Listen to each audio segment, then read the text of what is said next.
Doctor صاحب آپ کیا کہیں گے اگر ہم کربلا کی بات کریں؟ سچی بات ہے تو حق و باطل کا اگر ہم فرق کا واضح کرنے کی کوشش کریں تو ہمیں تو حق تو وہاں نظر آتا ہے جہاں قرآن کریم ہے.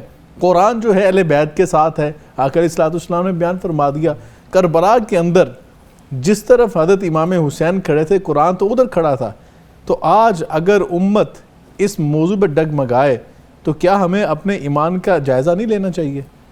جی بسم اللہ الرحمن الرحیم، بہت شکریہ. بڑا چبھتا ہوا سوال ہے اور اس حوالے سے ہمیں سبق کیا ملتا ہے. دیکھیں نا، ایک بات ذہن میں رہنی چاہیے کہ زندگی بقا چاہتی ہے، بقا عشق سے ملتی ہے. سبحان اللہ. اور عشق ابتلا اور آزمائش کی بھٹی سے گزارتا ہے. واہ واہ. اور یہی حقیقت ہے کہ تاریخ انسانیت میں آپ کو مجدد کے دعوے کرنے والے ملیں گے، محی الدین کے بھی ملیں گے، آپ کو ایون نعوذ باللہ جھوٹے نبوت کے دعوے دار بھی ملیں گے، لیکن حسین کا دعویٰ کرنے والا کوئی نہیں ہے، اس لیے کہ حسین بننے کے لیے کربلا سے گزرنا پڑتا ہے. ایک بات تو یہ طے ہے. اور کربلا معیار حق ہے. اور جو بات آپ نے کی، شاہ صاحب نے کی، حق پہ شب خوں مار سکتے نہیں باطل پرست، ذہن انسانی میں جب تک کربلا بیدار ہے. تو یہ بات تو ٹھیک ہے، لیکن ہم نے اپنے ساتھ کیا کیا ہے؟ اصل قصور تو ہمارا ہے نا، ہم کہاں کھڑے ہوئے ہیں. تو چند چیزیں اس حوالے سے میں عرض کرتا ہوں. پہلی بات تو یہ ہے کہ جو ہمارا فرقہ وارانہ ذوق ہے اس نے ہماری ملی اور تاریخی شخصیات کو بھی اپنی لپیٹ میں لے لیا ہے. بالکل صحیح. اور ہم نے ان کے آفاقی کردار کو جو ہے وہ اپنے گروہی دائرہ میں بند کرنے کی کوشش کی ہے. اور انہی شخصیات میں سے ایک شخصیت حضرت امام حسین کی بھی ہے. یہ ظلم کیا ہم اجتماعی طور پر. دوسرا جو پہلو ہے اس حوالے سے دیکھیں، ہم غم حسین کا یا محبت حسین کا اظہار کم کرتے ہیں علیہ السلام، اور اپنے مسلک کا شعار زیادہ بناتے ہیں. پھر مسئلہ جو ہے وہ کربلا کا نہیں رہتا بلکہ اپنے اپنے دھڑے کی بقا اور انا کا بن جاتا ہے. اور جب کہ ہم یہ بات کر چکے ہیں کہ کربلا جو ہے یہ عالم انسانیت کا پیغام ہے. ہاں جی، سب کے لیے. اچھا، تیسری بات یہ ہے، یعنی یہ دکھتی ہوئی باتیں ہیں جو میں آپ کے سامنے رکھ رہا ہوں. مطلب دل کانپتا ہے کہ ہم نے اپنے ساتھ کیا کر دیا ہے. تیسرا پوائنٹ یہ ہے کہ بظاہر ہم خراج تحسین پیش کرنے کے لیے جلسہ و جلوس کا اہتمام کرتے ہیں، لیکن بلاتے ان لوگوں کو ہیں جن کی اپنی بقا اور گزران اسوہ حسینی سے وابستہ نہیں، بلکہ امام حسین علیہ السلام کے نام پر فرقہ بندی پر ہے. اور وہ آگ لگاتے ہیں.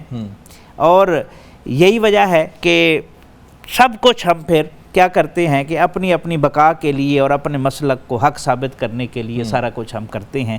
یہ ظلم ہے. حالانکہ حضرت امام حسین نے خلافت راشدہ اور ملوکیت کے درمیان حد فاصل کھینچ دی تھی اور بتا دیا تھا کہ اسلام کا سر چشمہ مسجد نبوی ہو سکتی ہے، شام کے محلات نہیں ہو سکتے. یہ کلیئر کیا اور یزید کے خلاف پیغام. یعنی اسلام کی بقا کی جنگ ہے. بقا کی جنگ ہے، اس میں کوئی شک نہیں. میں آگے عرض بھی کرتا ہوں. اپنی بدعمالیوں پر پردہ ڈالنے کے لیے ہم نے اصحاب نبی اور اہل بیت رسول صلی اللہ علیہ وسلم کو ایک دوسرے کا حریف ثابت کرتے ہیں.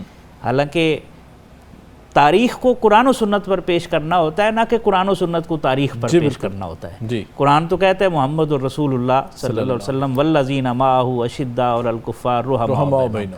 ہم اس کی تعویلیں کرتے ہیں اور طرح طرح. اس سے کیا فائدہ ہوتا ہے کہ اگر تاریخ کو قرآن پر پیش کریں گے تو آپ کو امت ملے گی. قرآن کو تاریخ پر پیش کر کے تعویلیں نکالیں گے تو پھر اتنے فرقے بنیں گے کہ سنبھالے نہیں جائیں گے، جیسا کہ ہمارے ساتھ ہو رہا ہے. اور پھر اس میں ایک پہلو یہ بھی ہے کہ مختلف مسلک اور مشرب یاد رہنا چاہیے، یہ اسلام کو سمجھنے کے لیے بنے تھے. اپنا اپنا ذوق ہے، مکاتب فکر تھے. دیکھیں نا، ایک ہے اختلاف، ایک ہے اتفاق. تو اتفاق اختلاف کے باوجود بھی ہو سکتا ہے، مشترکات کے اوپر اتفاق ہو سکتا ہے. آپ اختلافات کو ختم تو نہیں کر سکتے. جی بالکل.